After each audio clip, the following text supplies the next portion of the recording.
Hello friends, स्वागत है आपका एक नए वीडियो में। चलिए दोस्तों जानते हैं आज के मुख्य समाचार। खास खबर है, नई जानकारी है, लेटेस्ट न्यूज है। इस खबर को दोस्तों आप अंत तक जरूर देखिएगा। चलिए शुरू करते हैं।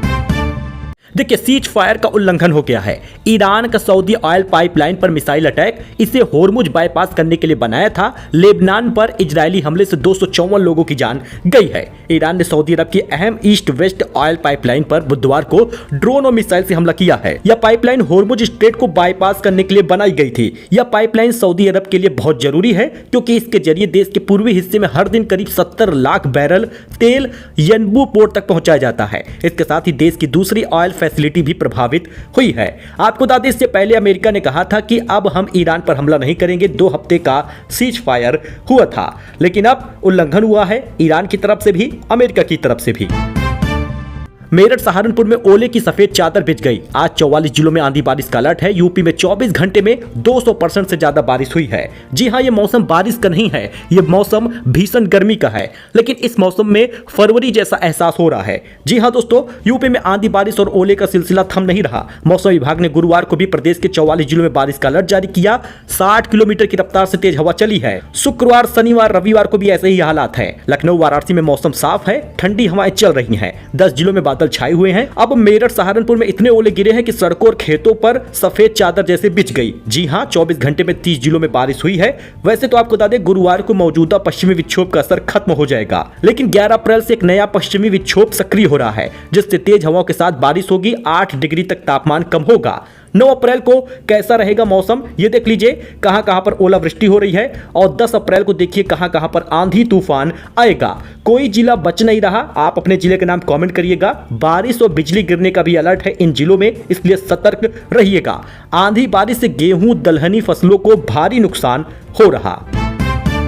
मेरठ से अब 6 घंटे में पहुंचेंगे प्रयागराज। गंगा एक्सप्रेसवे पर ड्राइवरों की नहीं आएगी झपकी। 75 किलोमीटर पर सोने की मिलेगी जगह। जी हां, यूपी में 594 किलोमीटर लंबा गंगा एक्सप्रेसवे लगभग तैयार हो चुका है। अब फिनिशिंग चल रही है। पीएम मोदी इसका उद्घाटन कर सकते हैं। पश्चिमी यूपी को पूर्वांचल से जोड़ने वाले एक्सप्रेसवे के शुरू होने के बाद मेरठ से प्रयागराज की दूरी सिर्फ 6 घंटे में पूरी हो जाएगी। अब तक 11 से 12 घंटे लगते हैं।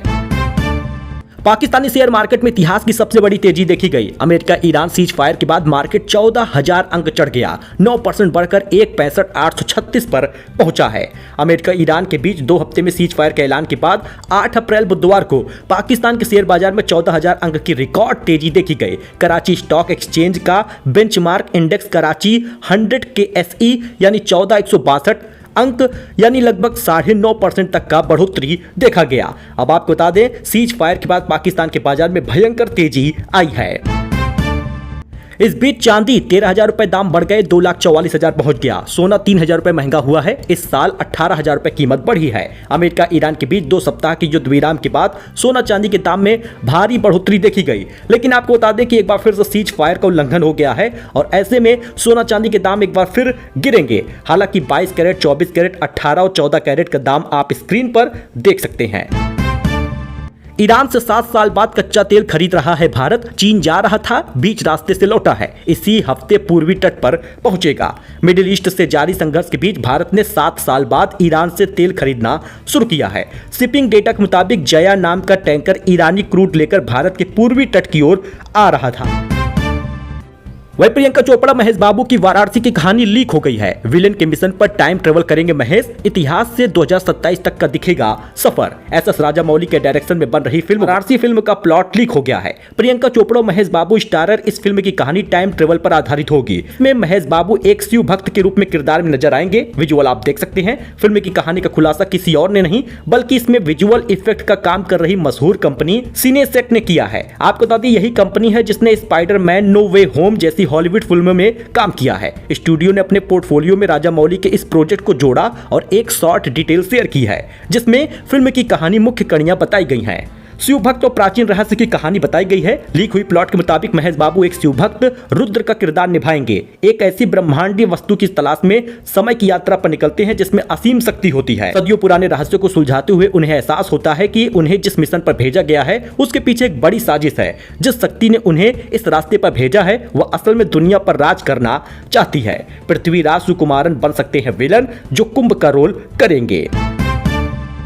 वही दोस्तों मैदान पर सिर्फ 16 खिलाड़ियों की एंट्री होगी। आईपीएल के नए नियम, बाउंड्री के बाहर मूवमेंट पर रोक लग गई, सिर्फ 5 एक्स्ट्रा प्लेयर ही रहेंगे। जी हां, आईपीएल 2026 के बीसीसीआई के नए नियम लागू हो गए हैं। इसके मुताबिक बेंच पर बैठे खिलाड़ी मैच के दौरान मैदान में नहीं घूम सकेंगे। टीम सीट में शामिल 16 खिलाड़ियों के अलावा किसी को मैदान में प्रवेश की अनुमति नहीं होगी। ड्रिंक्स, बैट या मैसेज देने के लिए सिर्फ वही खिलाड़ी मैदान पर जाएगा जो 16 खिलाड़ियों में शामिल है। हाल ही में यह निर्देश टीम मैनेजमेंट को दिया गया है, वजह भी स्पष्ट नहीं बताई गई। एक समय में सिर्फ 5 खिलाड़ी बाउंड्री लाइन के पास घूम सकते हैं। वही लखनऊ का मौसम अप्रैल में फरवरी जैसा नजर आया। तापमान में रिकॉर्ड 10 डिग्री की गिरावट आई है। रात में ठंड महसूस हुई, सुबह चली है सर्द हवा। लखनऊ में 2 दिन से रुक रुक कर बारिश हो रही है। मौसम अप्रैल में फरवरी जैसा हो गया है। तापमान में 10 डिग्री की गिरावट आई, हल्की ठंड महसूस हुई, सुबह सर्द हवा चली है। 2 दिन आंधी बारिश के बाद मौसम साफ बना है। तेज चटक धूप निकली है, लेकिन 11 अप्रैल से एक बार फिर से मौसम में बदलाव होगा। अच्छा, वहीं पर लखनऊ में लियारी धुरंधर होर्डिंग का जवाब मिला है। सपा नेता ने लिखा, डर दिखाकर नाकामी कब तक छिपाओगे, हमें चाहिए अखिलेश। लखनऊ में लियारी धुरंधर वाले होर्डिंग का सपा की ओर से जवाब दिया गया है। देर रात सड़कों के किनारे कई जगहों पर होर्डिंग लगाकर सवाल पूछे गए। इनमें पूछा है, लियारी का डर दिखाकर यूपी में अपनी नाकामी छुपाओगे कब तक, जनता समझ चुकी है, झूठे पोस्टर से बहलाओगे कब तक। वही लखनऊ में प्राइवेट स्कूलों में 25% बढ़ा दी गई है फीस। पेरेंट्स ने किया हंगामा, बोले कैंटीन से खाने का बनाया जा रहा दबाव। लखनऊ में निजी स्कूल में मनमानी फीस वसूलने का नया मामला सामने आया है।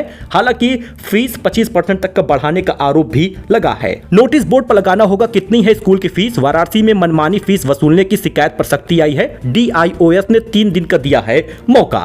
तमाम अभिभावकों ने शिक्षा विभाग के उच्चाधिकारियों से शिकायत की है कि प्राइवेट स्कूलों में मनमानी फीस वसूली जा रही है।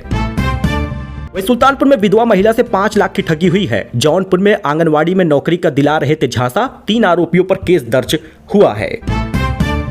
इस बीच किसानों के लिए खाद सब्सिडी 4,317 करोड़ की बढ़ गई है। 1,350 में ही मिलेगा DAP बैग। 40,000 करोड़ के 2 हाइड्रो पावर प्रोजेक्ट मंजूर हुए हैं। वही बिहार में काल बैसाखी एक्टिव हो गया है। राजस्थान में अप्रैल में सर्दी हो रही है। उत्तराखंड, हिमाचल समेत 17 राज्यों में आंधी तूफान का अलर्ट है।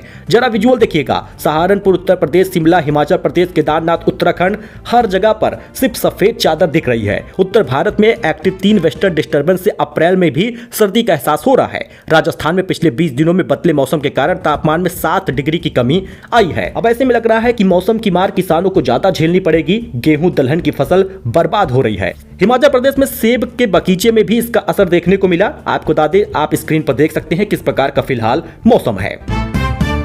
अच्छा, योगी सरकार ने IAS अधिकारियों की कर दिए तबादले। लिस्ट में शामिल है 5 नाम। जी हां, उत्तर प्रदेश सरकार ने बुधवार को 5 IAS अधिकारियों का तबादला किया है। रत्नेश सिंह को उत्तर प्रदेश प्रशासन एवं प्रबंधन अकादमी लखनऊ का अपर निदेशक बनाया गया है। प्रयागराज में सचिव के पद पर तैनात अशोक कुमार को सिंचाई और जल संसाधन के साथ कारागार प्रशासन एवं सुधार विभाग का विशेष सचिव बनाया गया है।